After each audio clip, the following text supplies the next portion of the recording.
आप देख रहे हैं जनहित एक्सप्रेस न्यूज। खबर यूपी के आजमगढ़ से है, जहां भाजपा नेता को दहेज उत्पीड़न मामले में कोर्ट से मिली जमानत, प्रेस वार्ता में दी सफाई।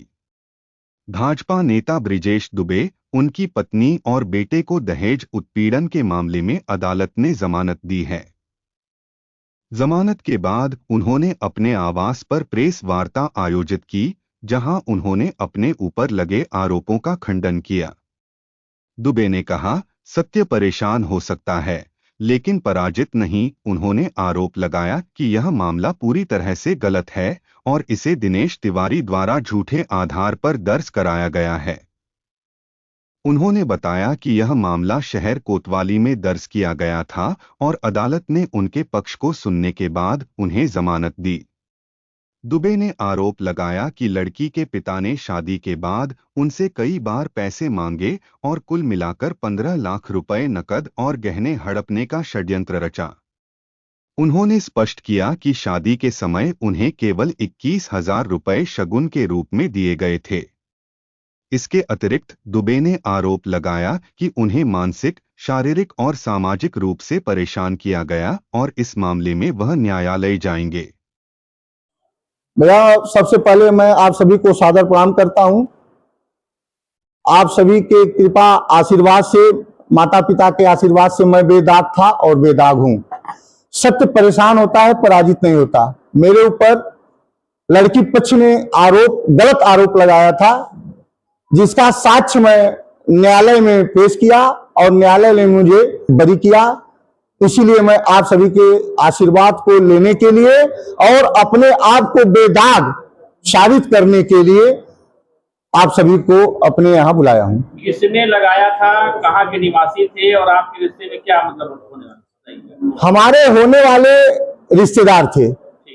हमारे बेटे की शादी के लिए उनके घर पूजा पाठ करने का पुजारी, जिनका नाम वेद प्रकाश तिवारी है, सबसे बड़ा षड्यंत्र रच करके वेद प्रकाश तिवारी ने मुझे अंधकार में रखा।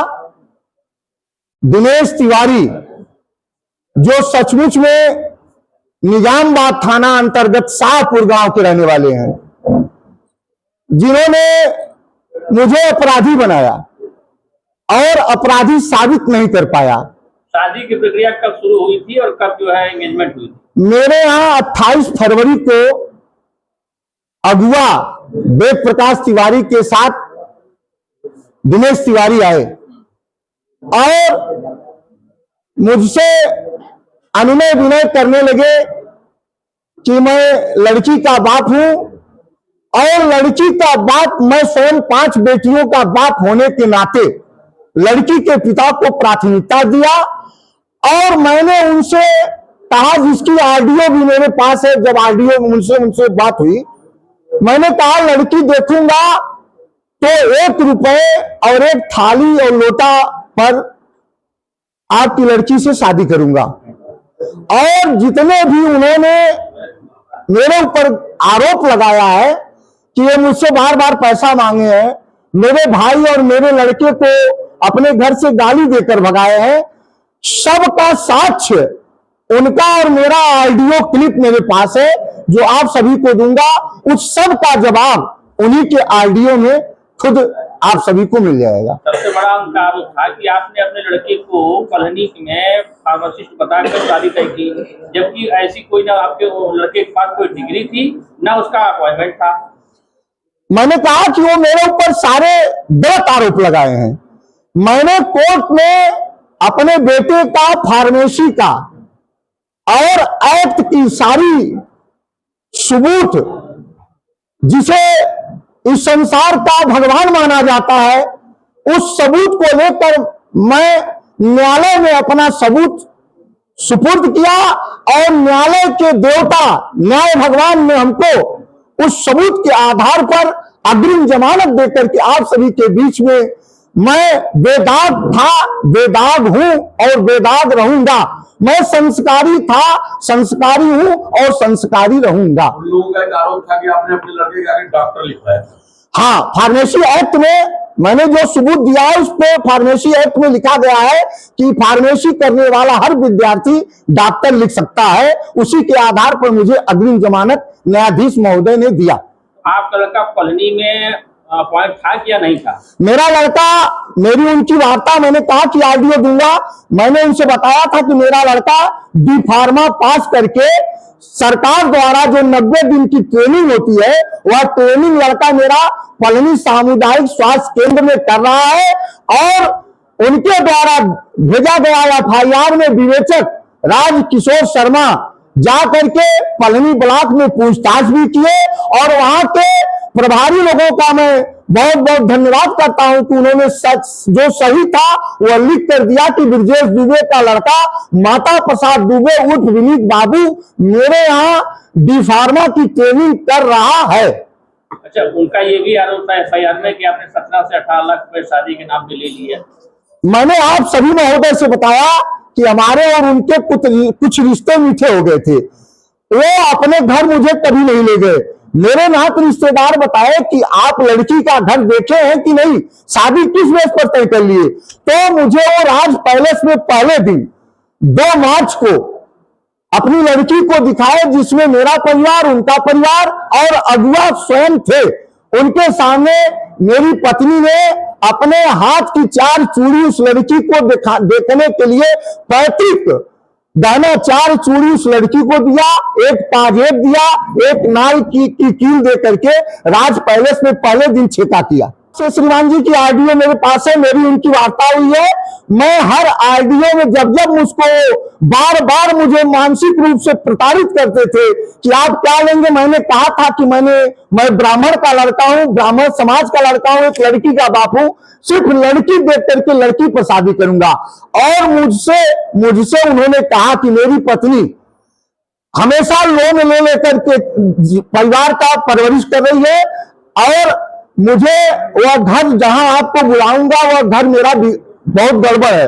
मुझे घर बनवाने के लिए अगर कहीं से पैसा मिल जाए या आप खुद दे दे तो मैं आपका पैसा फिर पत्नी के नौकरी पर, उनकी पत्नी हलुआडी प्राइमरी पाठशाला में सहायक अध्यापिका और इसमें प्रधानाचार्य का 4 रिलेटिव है, वो अपने नौकरी पर आपसे लोन लेकर के और फिर मैं आपका पैसा वापस कर दूंगा।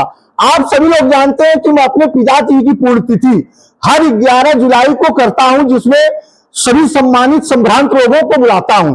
मेरे पिताजी की पुण्यतिथि 10 को रामायण और 11 को होनी थी। मैंने पहले उनसे कहा कि पैसा जो आपने मुझसे एक बार आप 5 लाख लिए हैं जिसका सबूत मेरे पास है, फिर कम पड़ गया तो 3 लाख ले गए, फिर कम बढ़ गया तो 2 लाख ले गए और वह ऑडियो में कह रहे हैं कि मैं 21,000 से ज्यादा आपको बरच्छा नहीं दे पाऊंगा। मैं सम्मानित व्यक्ति अपने सम्मान को बचाने के लिए उनके लड़के को जो ये कूटनीति पूरी शादी में रचा है, अंकित तिवारी, वो 5 लाख रुपए 500 की करेंसी 500 की गद्दी मैं अपने सबूत के साथ दिया हूं उस थाल में रखने के लिए। इस तरह से मेरा वो 15 लाख रुपया नगद और लगभग 10 लाख रुपए तक का गहना हड़पने की मंशा से मेरे ऊपर कूट रचना करके यह एफआईआर किए। लेकिन एक चीज आप लोग जान ले, सत्य परेशान होता है, पराजित नहीं। और कुछ आपराधिक किस्म के और असंस्कारिक लोग मेरे ऊपर कमेंट किए हैं, मैं उस कमेंट का भी उनसे जवाब न्यायालय द्वारा लूंगा। वह लोग भी जवाब देने के लिए तैयार रहे, क्योंकि जब हाथी मस्ती में चलती है तो सैकड़ों कुत्ते भौंकते हैं, लेकिन किसी कुत्ते की औकात नहीं कि उस हाथी के पास आए। वही काम टिप्पणी करने वालों ने किया। उन लोगों ने कहा कि हमने खाते से दिया है, आप भी खाते से दिए? नहीं, मैं उनको सारा पैसा मैं पहले से कह रहा हूं।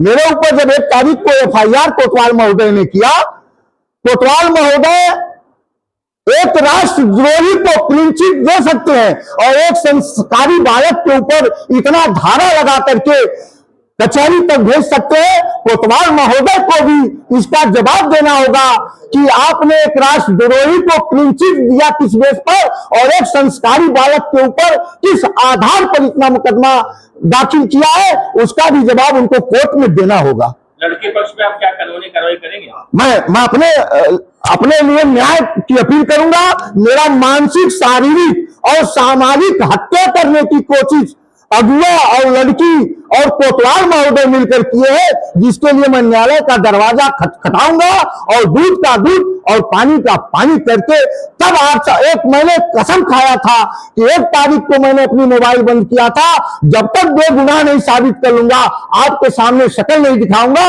आज न्यायाधीश महोदय ने मुझे 25 तारीख को अग्रिम जमानत दिया है। उसके बाद मैं माता विंध्यवासिनी पर विश्वास करता हूं, उनकी शरण में जाकर के मत्था टेका कि हे मां, आपने मुझे न्याय दिया है और इसी तरह मुझे न्याय दीजिएगा। जो मेरे ऊपर कलंक लगाया है उसको सजा दीजिएगा और माता के घर देर है अंधेर नहीं है। अग्रिम जमानत को प्लीज तो नहीं बना जा सकता ना? नहीं, मैं अपने आप को आप लोगों के बीच में आज यह जो वार्ता कर रहा हूं, मैं एक अपराधी था। मुझे विवेक से कोतवाल अरेस्ट करके मेरे मानसिक, शारीरिक और राजनीतिक छवि को खराब करने की कोशिश कर रहे थे। उस छवि को बचाने के लिए मैं न्यायाधीश महोदय से अपने सारे सबूत को दिया और विद्वान अधिवक्ता हमारे प्रशांत उपाध्याय जी ने बहस किया और उसमें न्यायाधीश महोदय ने मुझे उस योग्य समझा, तो मुझे उस सजा से बाइज्जत बरी करके अग्रिम